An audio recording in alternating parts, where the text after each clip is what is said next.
Sveiki, esu Karina Panina, drabužių dizainerė bei skulptorė.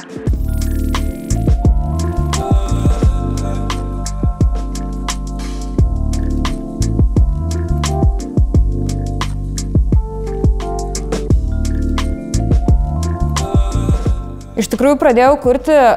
gana seniai, kiek pasakoja mama, tai nežinau, pieštuką rankos išmokau laikyti dar anksčiau negu pradėjau vaikščioti, bet kažkaip mano tas kūrybinis kelias gal prasidėjo labiau nuo piešimo, nuo pat vaikystės, nežinau, piešdavau ant sienų, visur, kur tik rasdavau kažkokį laisvą plotelį, bet kažkaip gal, sakyčiau, prieš 5-6 metus gal pradėjau jausti tokį nuovargį nuo visos tos, nežinau, piešinių ir lapų ir pieštuko aplinkos ir kažkaip man norėjosi savai išbandyti gal šiek tiek plačiau. Vėliau nusprendžiau kažkaip savo piešinius perkelti į trimatę erdvę ir išbandyti save drabužių kūrime, nes būtent drabužiai galbūt padeda sukurti visą tą personažą, kuris kūriamas popieriaus lape, perkelti jį į realybę. Tai kažkaip taip ir prasidėjo mano kūrybinis kelias, kuris mane užkabino ir nuo tos dienos, kai atėjau drabužių kūrimą, turbūt nebuvo nei dienos, kad sudvejočiau savo šiuo metu einamų keliu, tik tai gal stengiuosi jį vis kažkaip papildyti įvairiomis kitomis meno disciplinomis.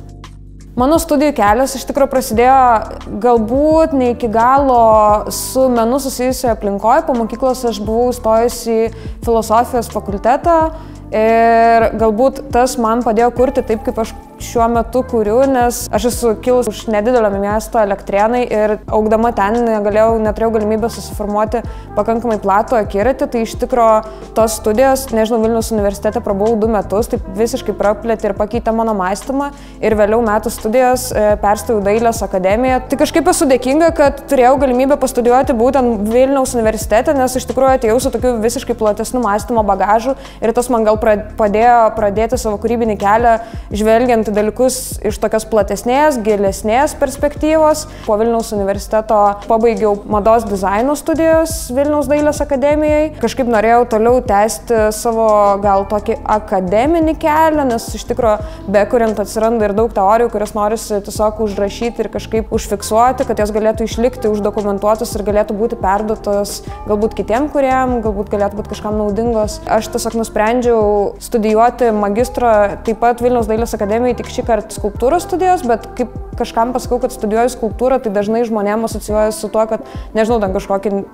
vazoną ten ar kažką lipdau, bet iš tikrųjų skulptūros studijos yra labiau galbūt tokie kaip konceptualūs menai, kur būtent ir gilinamasi į koncepciją, mintį ir kadangi man kūrybai tai yra be galo svarbu ir kiekviena mintis tampa kiekvieno kūrybinio projekto atspirties tašku, tai aš visgi džiaugiuosi, kad būdama skulptūros studijose galiu puoselėti šį įgūdį.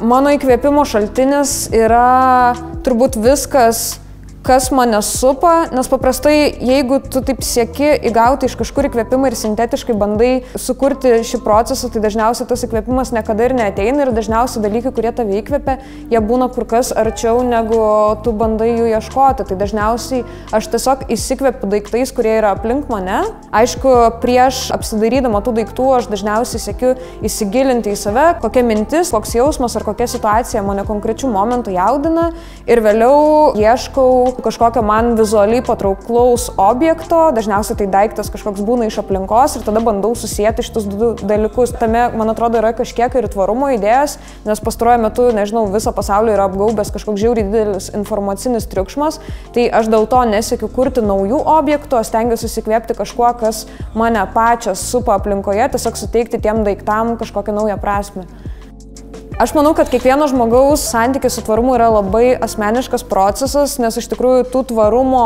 galimybių yra pakankamai daug, tiesiog labai svarbu atrasti tą, kuri tau tinka. Aš asmeniškai savo tvarumo kelią priėjau galbūt tiesiog lygiai taip pat kaip ir kiekviename savo kūrybinėme procese, kuriame aš apsidairau aplinkoje, kuri mane supa. Tai kažkaip tiesiog vieną dieną apsidairiau kambaryje ir matau tūkstančius skutelių, nežinau, kažkokių išsimėčiusių medžiagėlių. Kiekvienam kūrybiniam procese tai aišku reikalingi dideli kiekiai audinių, kuriuos tu perki ir užsakinėjai ten ar gaminiesi ir aš tada pagalvojau, kodėl aš negaliu pasigaminti audinio iš kažkokių skutelių, kurias aš randu savo vieno kambario pakampėje. Tai prasidėjo mano kūrybinis kelias. Bet aš manau, kad vis tiek mano kažkokia tvarumo idėja nėra tokia piktybinė, nes kiek esu įsitikinus per pastarąjį laiką, kai apie šį reiškinį yra žiauriai daug šnekama aplinkoje, kad žmonėms tiesiog netinka ir nepatinka, kai jiems yra kažkas piktybiškai labai grūdama priverstinai. Aš manau, kad reikia apie tai kalbėti, žinoma, tiesiog edukuoti žmonės, bet niekada nedaryti gal to tokia kaip liepiamąją piktybinę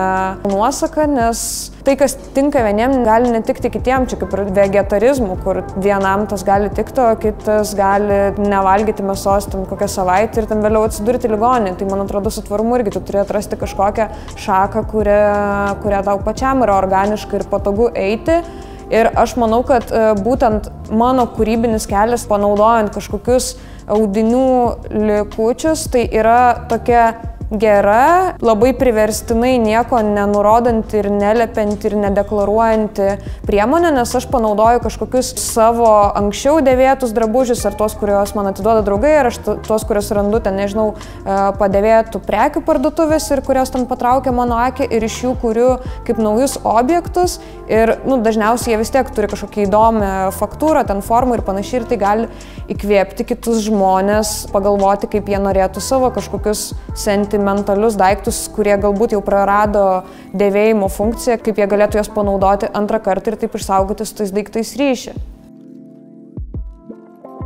Neseniai pradėjau savo kolaboraciją su prekės ženklu Adidas ir nors iš pirmo žvilgsnio galėtų atrodyti, kad tai yra masinės gamybos drabužių parduotuvės, bet vis dėlto būtent ši kolaboracija man galbūt padeda eiti savo tvarumo keliu, nes mano misija vis dėlto perkuriant drabužius yra nepaskatinti žmonių apskritai nepirkti, bet galbūt daryti visus savo pirkinius sąmoningai, pajaučiant kažkokį, nežinau, glaudesnį ryšį su daiktu, kurį tu perki ir vis dėlto parodyti perspektyvas, kaip tas daiktas, įgavęs kažkokį nusidėvėjimo momentą ar praradęs savo funkciją, galėtų gyvuoti antrą ir trečią kartą jį pergaminant, integruojant į kitus naujus gaminius. Manau, kad būtent ši kolaboracija su prekės ženklu Adidas man padeda eiti savo tvarumo keliu, nes jos dėka galiu parodyti žmonėms naujas perspektyvas, kaip jie gali panaudoti savo nusidėvėjusius drabužius ir leisti jiems gyvuoti dar tūkstančius ir tūkstančius metų ir puošti kiekvieno iš jų garderobą.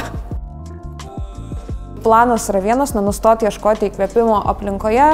O jeigu taip konkrečiau, tai neseniai turėjau savo drabužių kolekcijos pristatymą ir jame galbūt užčiapiau tokį vieną momentą, kuris mane sudomino, tai, nežinau, integruoti režisūrą į savo pristatymus ir kuris, sakyčiau, galbūt visai pasitvirtino. Tai ateityje galbūt,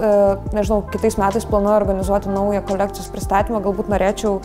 pereiti labiau tokį spektaklio formatą, kad drabužiai labiau tarnautų kaip kažkoks šou elementas, tai tiesiog noriu save išbandyti šitoje sferoje ir tikiuosi, kad man viskas pavyks. Dėkui ir iki.